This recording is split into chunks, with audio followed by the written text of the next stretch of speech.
binanggit mula sa aming mga labi. Salamat po aming Panginoon dahil kayo rin po nagbigay sa amin ng mga tinig upang kami umawit ng may pagpupuri, umawit ng may pagpapasalamat, umawit ng may kaluwalhatian at may kagalakan sa aming mga puso. Maraming salamat po aming Panginoon sa Lord's Day na binigay niyo po sa amin upang kami ay makapag-recharge mula sa ingay ng mundo, mula sa problema na meron sa mundo. Maraming salamat po aming Panginoon dahil minsan pa ay meron po kaming kalayaan buksan ang inyong salita, pag-aralan, pakinggan, pagbulay-bulayan at maibahagi, Panginoon, yung mga bagay na inyo pong itinuturo sa amin. Maraming salamat po aming Panginoon dahil maliban po sa tulong ng banal na Espiritu, hindi po namin maunawaan ang mga salitang ito. Kaya kami po inyong gabayan, higit sa lahat Panginoon, ay may apply namin ito sa aming mga buhay. Kagaya po ng lagi naming panalangin, Panginoon, hindi lamang po kami maging tagapakinig, kundi maging tagagawa din kami ng inyong salita. Salamat sa presensya ng bawat isa, maging sa mga nasa online, magkakaiba man kami ng oras. Pero salamat po aming Panginoon dahil kayo po ang nagtakda ng oras na to upang kami ay buklodin at sumamba para sa aming Diyos, sa Hari ng mga hari, Panginoon ng mga Panginoon. Kunin niyo po ang inyong karangalan. Ito po ang aming dalangin sa pangalan ni Jesus. Amen, amen, amen. Palakpakan po natin ang ating Panginoon. Tayo po ay mga kaupo. So, nakamusta niyo na po ba yung inyong mga nasa kaliwat nasa kanan? Baka nakalimutan niyo pong kamustahin. Ano po? Tanong niyo po kung anong oras niyo gigisingin. Kasi mukhang antok na po. Ano? Tanong niyo, anong oras kita gigisingin? So, dahil medyo itong oras natin ay medyo sleeping time, ano po. Pero salamat po sa Panginoon tayo magkakasama. Ito po yung pangalawang Sabado ng month of August, ano po. So, second to the last na pinag-uusapan natin itong I am ng ating Panginoong Yesus. So, balik tayo sa pinakauna. Ano po yung una nating tinalakay? Parang si ate ano yung nakakumpleto yata ng attendance eh. I am the light. I am the light of the world. I am the bread of life. Pangatlo, nasa Abu Dhabi tayo. I am the good shepherd. Pangapat, I am the true vine. Panglima, last Saturday. I am the way, the truth, and the life. So sabihin niyo po sa inyong katabi, ang galing-galing mo na. May memorize ka na mula sa sinabi ng ating Panginoong Yesus. Napakahalaga nitong ating pinag-uusapan dahil ito mismo ay galing sa ating Panginoong Yesus. In fact, ito ay may connection sa lahat ng sinabi niya. At ngayong Sabado, second to the last, ang ating tatalakayin ay itong I am the door. So last Saturday, tinalakay natin yung I am the way, the truth, and the life. I am the way. Siya ang daan ng buhay at ng katotohanan. Ngayon naman, ang pag-uusapan natin, I am the door. Tanungin ko po kayo, bakit mahalaga ang door? Bakit mahalaga ang pinto? Daanan, baka may makapasok. So, napakahalaga ng door. So, yung ginamit ng Panginoong Yesus, I am the door, ito isang picture o word picture na ni-introduce niya yung kanyang sarili bilang isang Diyos. I am the door. Noong 1970s, hindi ko po alam kung anong exact date o year, pero noong 1970s, nagkaroon ng short film. At I think 2018 naging movie to na ang pamagat po ay I am the doorway. Hindi ko po alam kung napanood niyo to, pero ito yung title ng movie noong 2018. I am the doorway. Na kung saan ito ay kwento ng isang astronaut na pumunta daw sa Venus at after niyang manggaling sa Venus, bumalik siya sa Earth, ay nakaramdam daw siya ng parang may sugat sa kanyang kamay. Tapos lumalaki. Tapos parang may mata. Hindi po pigsa yun. So parang may mata. Tapos sa kwentong yon, ang sabi doon, yun daw ay mata ng alien.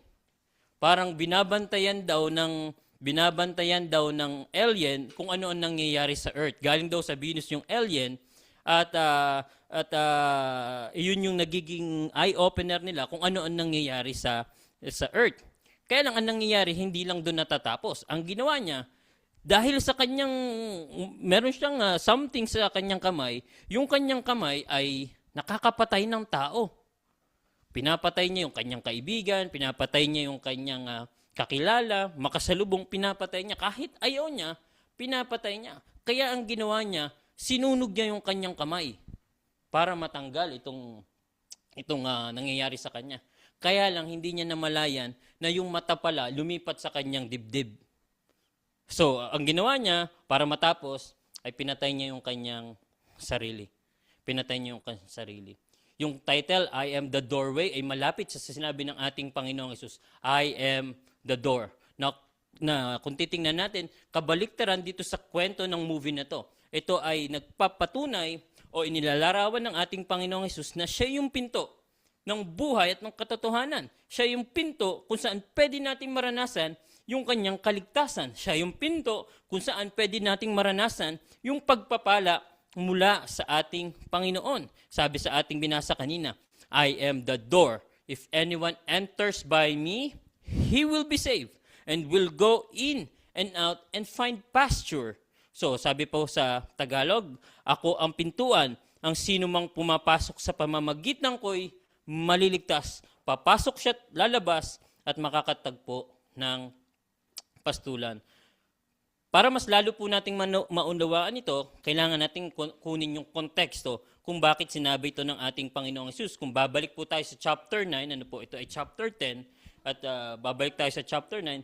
Sa chapter 9, ay merong pinagaling ang Panginoong Hesus na bulag. At ang tanong ng mga disciples, Panginoong Hesus, ito bang bulag na taong ito? Kasi pinanganak siyang bulag. Ito ba'y kasalanan ng kanyang magulang?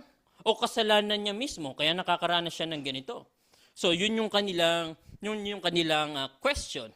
At to make the story short, pinagaling siya ng Panginoong Hesus at nakita ng mga Pariseo. Ang mga Pariseo noong unang panahon, parang sila yung mga leader sa simbahan. Sila yung taong laman ng simbahan. Kaya nung nakita nila na pinagaling ng taong yun, ng Panginoong Hesus yung taong yun, ang sabi nila, kailangan yung sa kwentong ito, sabi nila, kailangan mong nananampalataya ka ba sa Panginoong Hesus na yan? Ang sabi naman nila, nananampalataya. Kaya ang ginawa ng mga Pariseo, hindi kayo pwedeng pumasok sa simbahan. Hindi kayo pwedeng pumasok sa templo. Kaya sinabi ng Panginoong Hesus sa chapter 10, ako ang daan ng buhay at katotohanan. I am the door. Sa chapter 10, sabi niya, so Jesus again said to them, truly, truly, I say to you, I am the door of the sheep. So nakukuha natin yung konteksto. Sa chapter 9, hindi tinanggap ng Pariseo itong pinagaling ng Panginoong Hesus. Hindi tinanggap sa templo. Kaya sabi ng Panginoong Hesus, ako ang pintuan. Ako ang door. I am the door. Kaya sa hapon na to, sa ating pag-aaralan, if Jesus is the only door, how should we respond as believers? Kung ang ating Panginoong Hesus ang nag-iisang daan, ang nag-iisang pintuan, paano tayo tutugon bilang mga mananampalataya at bilang mga Kristiyano? Una, kailangan nating tumugon sa dakilang paanyaya na may layunin ng ating Panginoon. Yung divine invitation with purpose. Sabi sa ating binasa kanina, I am the door. Ito ay isang invitation mula sa ating Panginoong Hesus. Hindi niya sinabing, I am one of the door. Ang sinabi niya, ako lamang, I am. Ego, I me, sa salitang Grego, I am the door. So ito'y pagpapakilala niya sa kanyang sarili na walang pwedeng pumasok sa pamamagitan ng ating Panginoong Hesus. At ini-invite niya bawat isa sa atin na maranasan yung purpose sa ating na meron tayo. Kaya nga, nung inamin natin na tayo ay makasalanan, di po ba? Kaya nga, nung inamin natin na tayo ay na kailangan natin ng tagapagligtas. Di po ba? Winelcome natin yung bagong buhay mula sa ating Panginoong Hesus. Tayo ay may bagong buhay na. Tingnan nyo nga po ang inyong katabi. Mukhang bago na po ba ang buhay nan? Tayo ay may bagong buhay na mula sa ating Panginoong Hesus. Ang lahat ng lumalapit sa Panginoong Hesus ay may bagong buhay na. Yung totoong lapit sa ating Panginoong Hesus, yung totoong pagpunta sa ating Panginoong Hesus. Imposibleng hindi tayo mabago kapag tayo lumapit sa ating Panginoong Hesus. At napakaraming kwento po nan sa Bible ng mga taong lumapit sa Panginoong Hesus at nagbago. Una, si Maria Magdalene. So, kuha tayo ng mga ilang example. Si Maria Magdalene, from demonic oppression to devoted follower. Sabi po ng Luke 8 verses 1 to 2, inintroduce dito si Mary Magdalene. Sabi dito, pagkatapos nito, nilibot ni Jesus ang mga bayan at nayon sa paligid, nangangaral siya at nagtuturo ng magandang balita tungkol sa kaharian ng Diyos.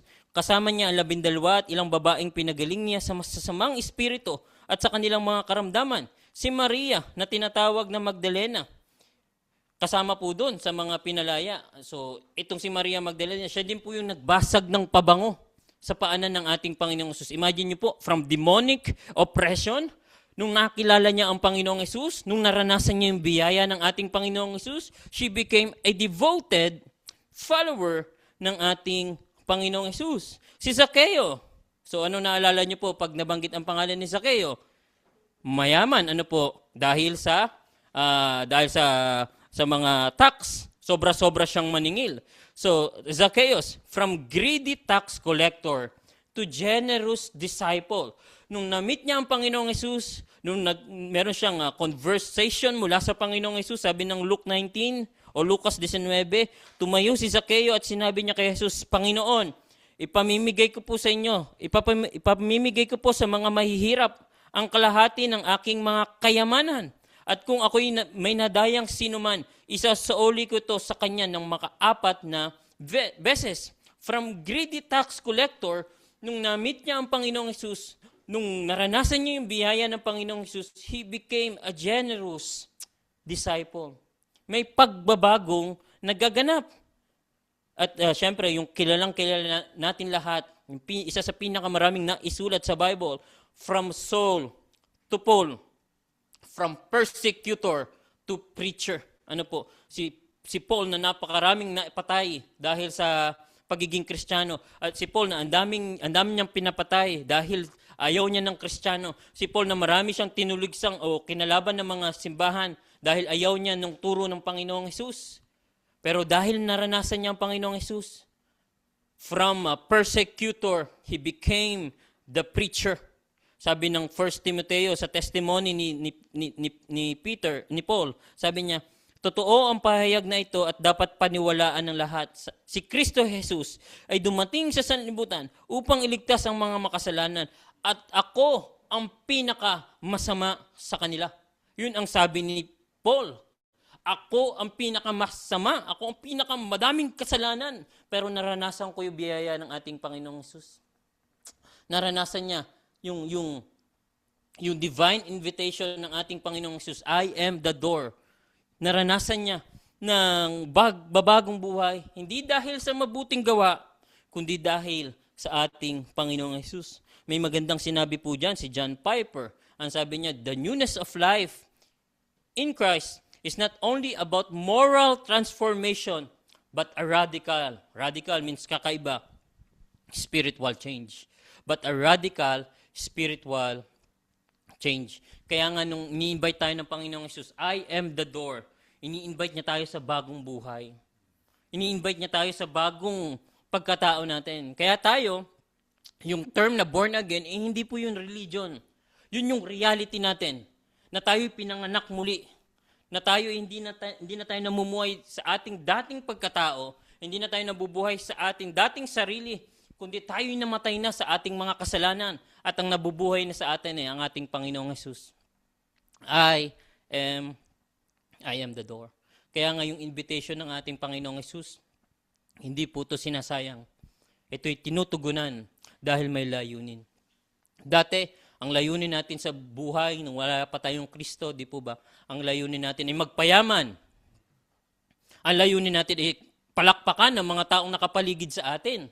Gusto natin tayo tinitingala ng mga tao. Gusto natin nakakalamang tayo sa ibang tao. Pero nung may Kristo na tayo sa puso, ang goal na natin ay parangalan ng ating Panginoong Hesus. Parangalan ng ating Diyos, ang ating tagapagligtas. If Jesus is the only door, how should we respond as believers? Una, tumugon sa dakilang paanyaya na may layunin. Pangalawa, kailangan nating ialay ang buhay kasama ang Panginoong Hesus.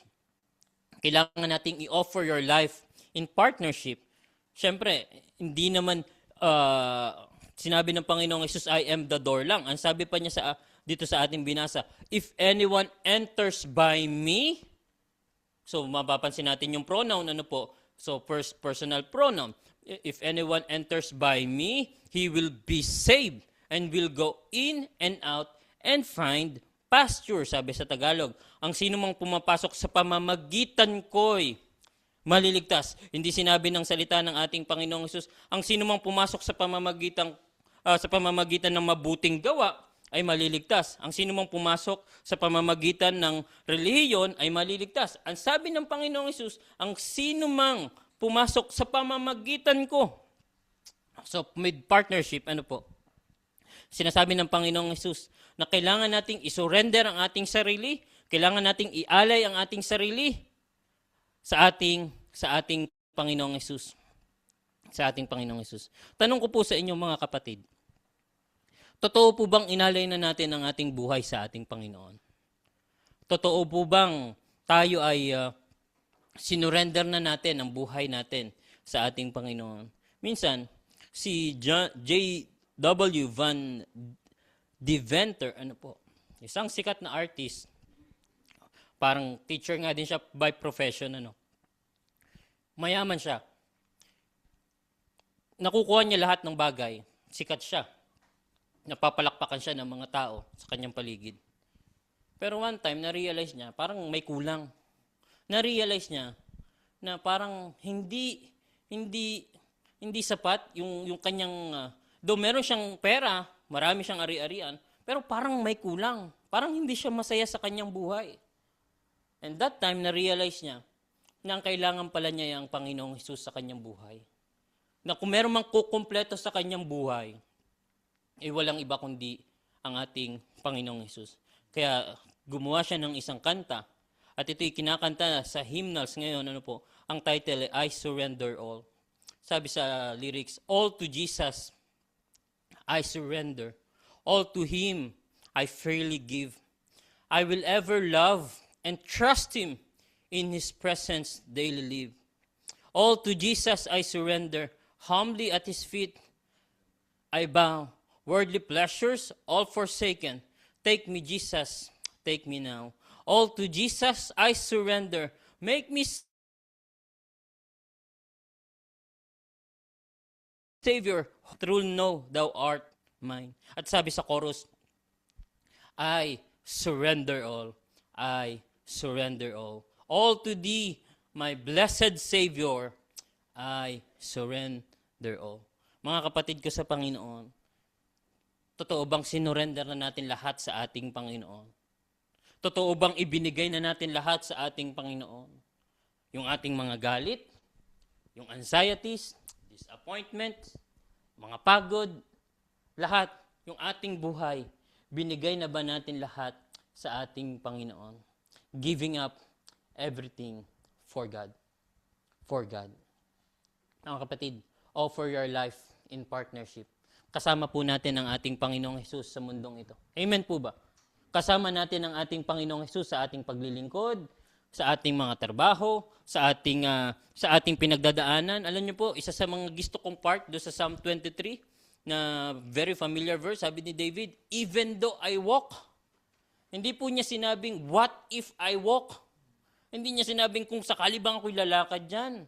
Ang sabi ni David, even though I walk through the valley of shadow of death, kahit ako may pagdaan ng problema, kahit ako may pagdaan ng mga pagsubok, mga karamdaman, kahit may pagdaanan ako mga kabiguan, hindi ko kakatakutan. Bakit? Kasama ko ang aking pastol. Kasama ko ang aking Panginoong Hesus. Sabihin nyo nga po sa inyong katabi, kasama mo ang Panginoong Hesus. Ano man ang journey natin sa buhay, sa mga nasa online po, kasama natin ang ating Panginoong Hesus. We need to offer, not just part, but we need to offer our life wholly, buong buo sa ating Panginoong Hesus. Pangalawa, not just to offer, but we need to also to obey. If Jesus is the only door, na sinabi niya, I am the door, how should we respond as believers? Pangatlo, we need to obey His call with passion. hindi lang tagakinig, kundi kailangan nating sumunod sa pinapagawa ng ating Panginoong Hesus. Pakinggan mabuti ang kanyang mga salita. Tanungin nyo nga po ang inyong katabi, anong pinapagawa sa iyo ng Diyos? Anong pinapagawa sa iyo ng Diyos ngayong mga nakalipas na linggo, nakalipas na araw?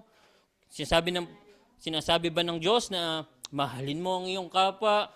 Sinasabi ba ng Diyos na patuloy mo siyang paglingkuran? Let it be. Yun ang sinasabi ng ating Panginoon. Pakinggang mabuti ang kanyang mga salita. John 10, yung ating binabasa, sabi dito sa binasa natin kanina, all who came before me are thieves and the robbers, but the sheep did not listen to them. Yung mga dumadating daw po na magnanakaw, na mamamatay tao, hindi daw po sila pinapakinggan ng mga pastol. Ano yung pinapakinggan ng mga tupa? Ano yung pinapakinggan ng mga tupa? Sa chapter 10, verse 16 din po, tawid tayo ng konti, verse 16 po yan. Sabi dito, and I have the other sheep that are not of this fold. I must bring them also, and they will listen to my voice. Ang sabi po ng salita ng ating Panginoong Hesus, ang aking tupa ay nakikinig sa aking tinig. Kaya nga, kung merong simple definition ng salitang Christian, ang Kristiyano ay nakikinig sa ating Panginoon. Ang Kristiyano ay nakikinig sa ating Diyos. Amen po ba?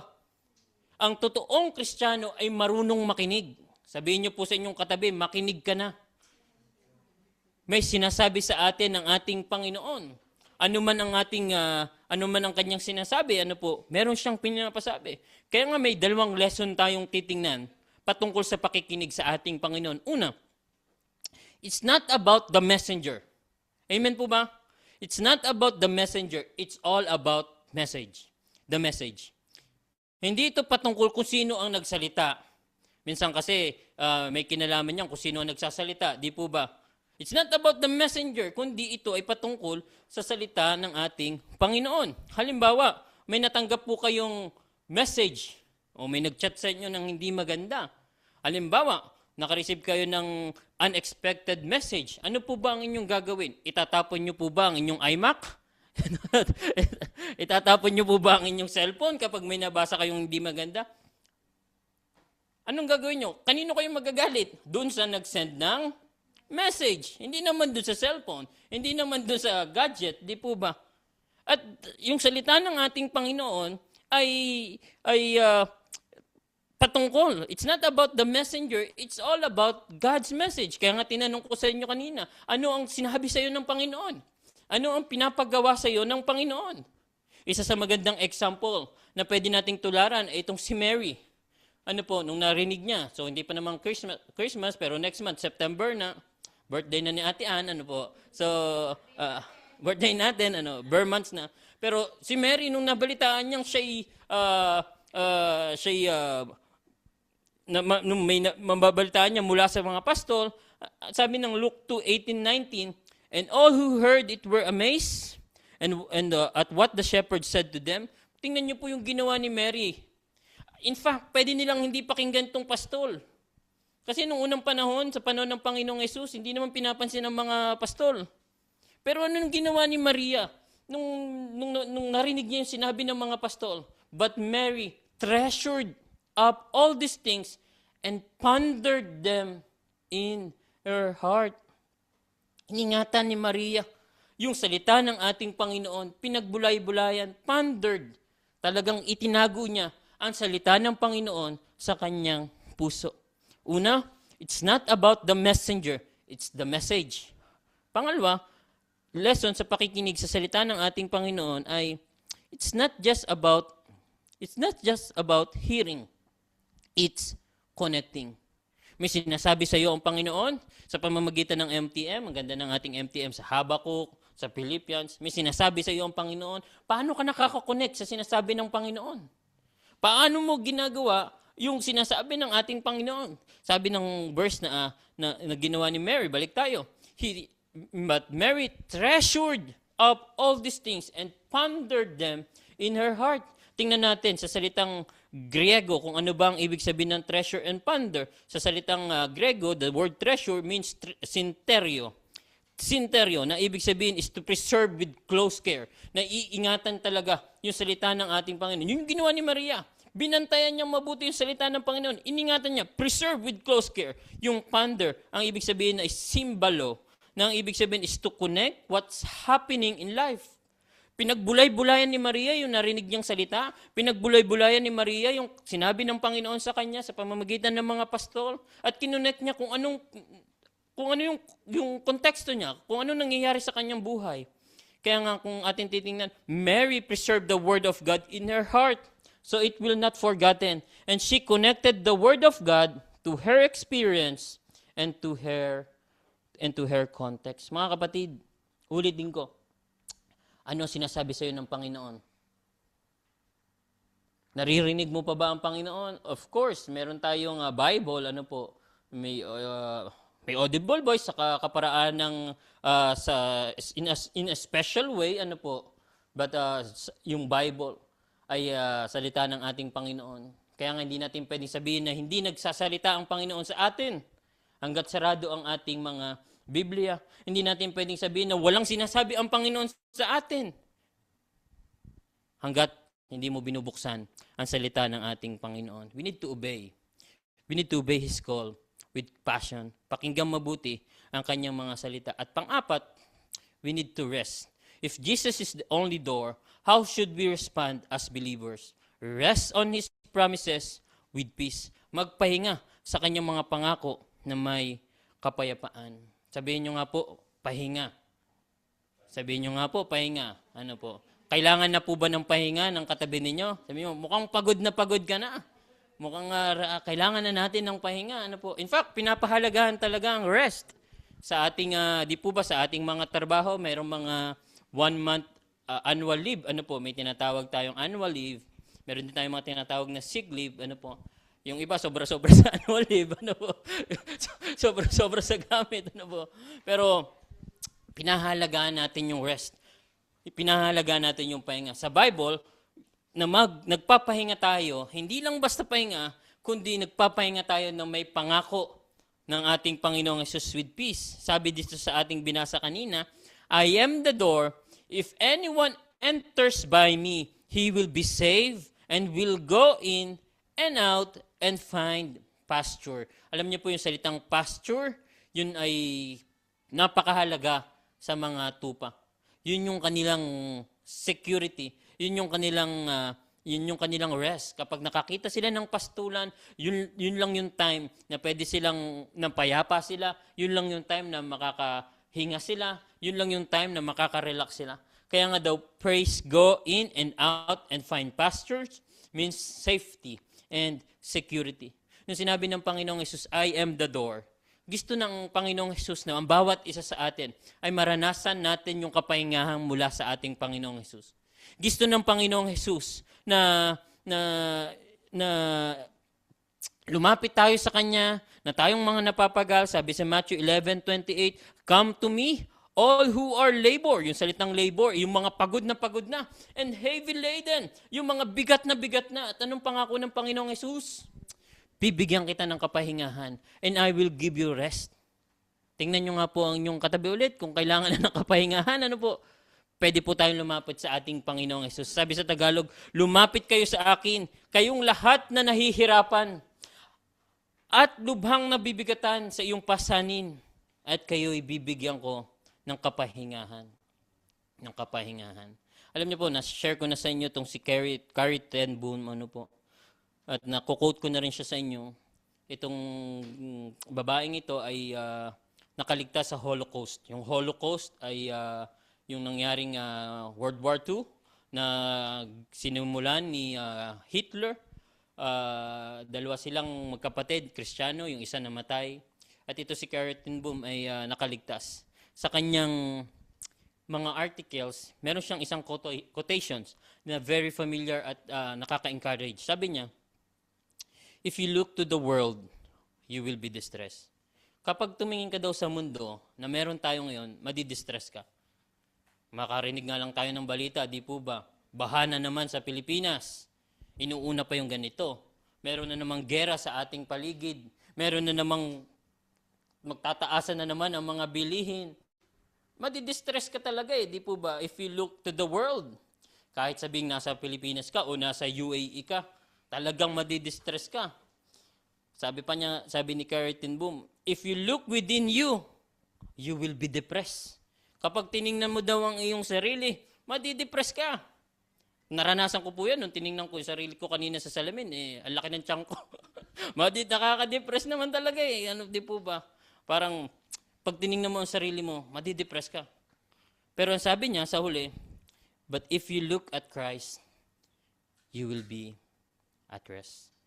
Kapag tumingin ka sa ating Panginoong Hesus, despite na maraming stressors sa ating paligid, despite na maraming depression sa ating paligid, anxieties, problema, pagsubok, kabiguan, kapag tumingin tayo sa ating Panginoong Hesus, mararanasan natin yung totoong kapahingahan.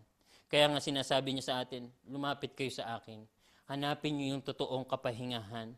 Kayong mga nahihirapan, kayong lubhang nabibigatan sa inyong pasanin, at bibigyan ko kayo ng kapahingahan. I am the door. If anyone enters by me, he will be saved and will go in and out and find pastures. Sabi dito sa verse 10, very familiar verse, the thief comes only to steal and kill and destroy.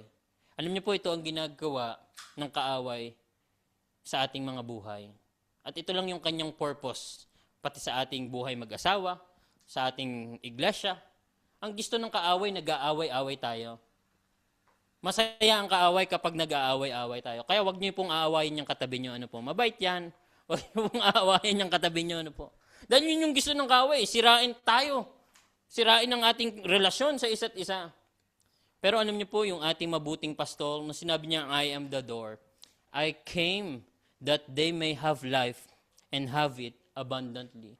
Maraming interpretasyon dito, sabi nila, ito ay patungkol sa financial, ano po, na kapag sumunod ka sa Panginoong Hesus, ikaw yayaman. Una, hindi naman masama maging mayaman. Alam niyo po ba, ang mga milyonaryo ay tawag din yan?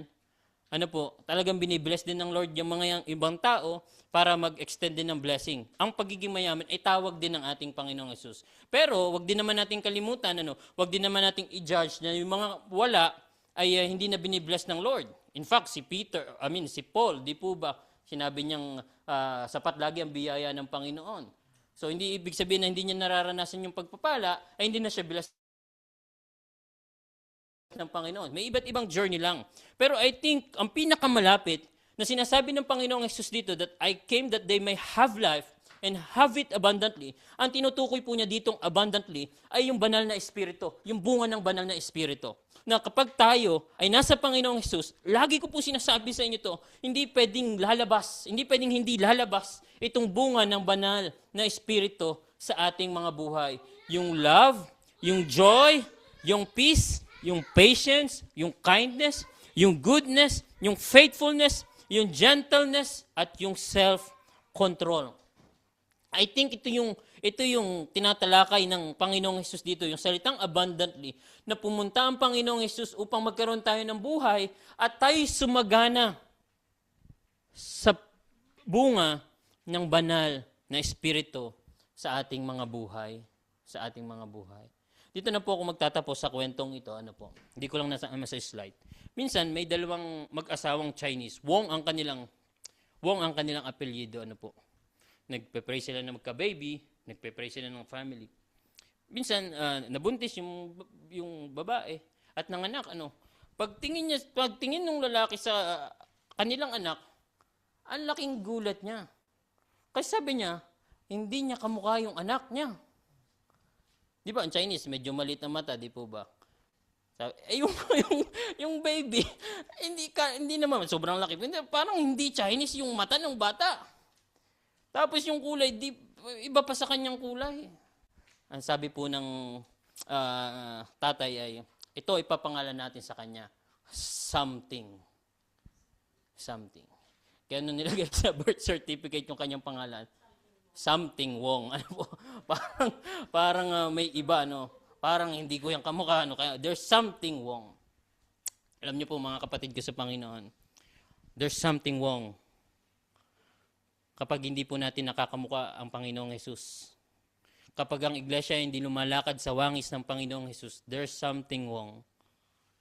Kapag ang ating mga sarili, ang ating sinasabi, ginagawa ay contradicting sa ating sinasabi o sa ating pananampalataya, there's something wrong. Pag hindi tayo lumalakad patungo sa wangis ng Panginoong Jesus, at ang pagkakakilala ng mundong ito ay wala po tayong pinagkaiba sa kanila, there's something wrong. There's something wrong. Mga kapatid, if Jesus is the only door, how should we respond as believers? Una, divine invitation with purpose. Tumugon tayo sa imbitasyon ng ating Panginoong Hesus na sinabi niyang, I am the door. Pangalawa, we need to offer our lives. We need to offer your life with partnership. Pangatlo, we need to obey His call with passion. At pangapat, we need to rest on His promise with peace. I am the door. Alam niyo po, the door is open, but it won't stay open forever. Hindi sinasayang ang imbitasyon na to. Hindi habang bukas, hindi habang buhay, yung pintuan na sinasabi ng Panginoong Hesus ay bukas. Kasi darating ang panahon na isasarado tong pintong ito. At darating ang panahon, at sa kanyang muling pagbalik, tayo ay kanyang huhusgahan. Sa ating ginawa, sa ating sinabi, sa ating inisip, sa ating mga commitment, sa ating mga responsibilidad bilang isang Kristiyano, darating ang ating Panginoong Hesus. The door is open, but it won't stay open forever. Kaya wag natin sayangin ang pagkakataon na to. Wag natin sayangin ang ating buhay. Hindi aksidente na nandito ka. Sabihin nyo nga po sa inyong katabi, hindi aksidente na nandito ka. Hindi aksidente na tayo magkakasama. Hindi aksidente na naririnig mo yung sinasabi ko. Hindi aksidente. May plano ang ating Panginoon. Kaya nga, sa ating small group mamaya, tingnan natin yung dalawang tanong. Which of the fruits of the Holy Spirit have not yet been abundant in your or in our Christian life? Ano pa yung bunga ng banal na Espiritu na kailangan nating hanapin, lumago? Ano pa yung bunga ng banal na Espiritu na pag-ibig, pagpapatawad, joy, peace, kindness, goodness? Ano pa yung hindi bumubunga na result ng banal na Espiritu sa ating mga buhay? At pangalawang tanong, have you ever gone through and are you going through a season where you experience the rest and peace of God's promises in your life? Ikaw ba'y nakaranas o ikaw ba'y nakakaranas ngayon na naranasan o nararanasan mo ngayon na totoo yung kapahingahan, totoong may pangako ang Panginoon sa iyong buhay at sa ating buhay? Mga kapatid, I am the door. Ito'y sinabi ng ating Panginoong Hesus. Pinapakilala niya ang kanyang sarili. Tanggapin natin yung invitasyon niyang ito. I am the door. Tayo po'y manalangin. Lord, salamat po sa pang-anim na pinag-uusapan naming I am ninyo. Salamat po dahil totoo ang inyong salita.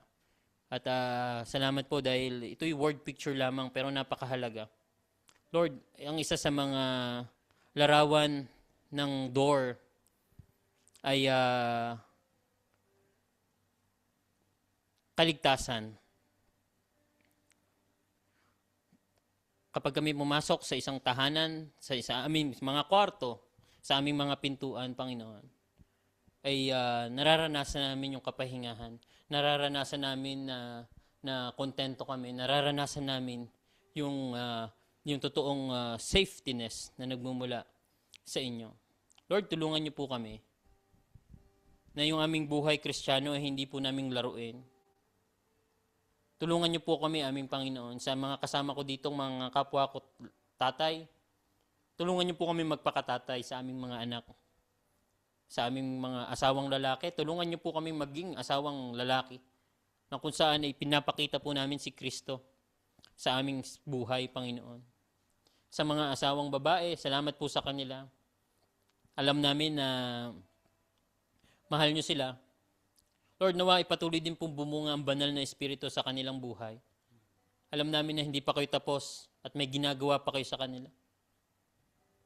Sa mga anak na nandito, Panginoon, salamat po sa kanila. Salamat po sa buhay ng bawat isa. hanggat may pagkakataon ay maipakita namin ang pagiging mabuting anak. At ito po'y dahil sa bunga ng banal na Espiritu sa aming mga buhay. Tulungan niyo po kami at yung iglesia, Panginoon. Lord, kayo po ang pintuan ng iglesia. And we do believe, Panginoon, yamang kayo ang pintuan ng iglesia. Wala pong karapatang pumasok ang kaaway upang sirain, destroy, and kill ang simbahan, Panginoon. Gabayan niyo po ang bawat damdamin ng bawat isa. Gabayan niyo po ang emosyon ng bawat isa. Higit sa lahat, gabayan niyo po ang buhay spiritual ng bawat isa. Tulungan niyo po ang Global Connection Dubai, amin pong nilalapit, Panginoon. Alam namin na nakaabang ang kaaway upang sirain ang simbahan. Alam namin na nakaabang ang kaaway upang guluhin ang simbahan. Pero Lord, kayo po ang pintuan. Kayo po ang nagsusustain. Kayo po ang protector ng simbahan, Panginoon. Kaya Lord, gabayan niyo po ang bawat isa, tulungan niyo po ang bawat isa, at kagaya po ng inyong tinuro ngayong araw na to, sa lahat po ng napapagal, nabibigatan, sa lahat po ng may mga isipin, sa lahat ng mga lungkot sa buhay, sa lahat ng may mga takot sa puso, anxieties, disappointment, discouragement, rejections, Lord, ibinibigay po namin ito sa inyo. Gusto naming i-claim ang inyong pangako, Panginoon. Nabibigyan niyo kami ng kapahingahan. Lord, lahat po nito, Panginoon, ay binibigay po namin sa inyong paanan. Kagaya po ng devotion namin kanina at nung call to worship, Panginoon. Lord, gusto po namin muling maranasan ang totoong kagalakan, Panginoon. Gusto po namin muling ma-restore ang totoong kagalakan na nagmumula sa inyo. Tulungan niyo po ang bawat isa sa amin. Hindi ho namin kaya. Apart from you, we can do nothing, Panginoon. Tulungan niyo po ang bawat isa. Ang inyong lingkod at ang aking family at ang buong family ng Global Connection Dubai, Panginoon, inyo pong gabayan. Maraming salamat po sa inyong mga salita. Sa pangalan ni Jesus. Amen. Amen. Amen.